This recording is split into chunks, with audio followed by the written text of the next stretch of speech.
Hello and welcome. Have you ever been in a situation where you just can't resolve an issue that you are having on eBay? Then contacting eBay can be a very promising solution. But how do you contact eBay?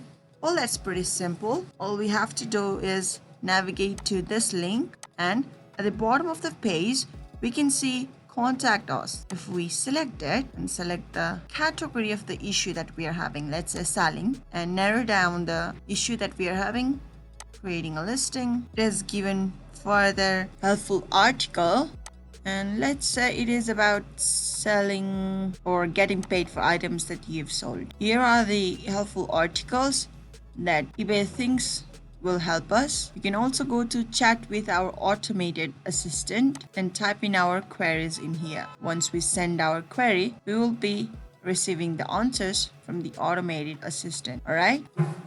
So if these articles does not help you again, you can again scroll at the bottom and either contact eBay by clicking on contact us or contact the buyer by clicking on this one. All right.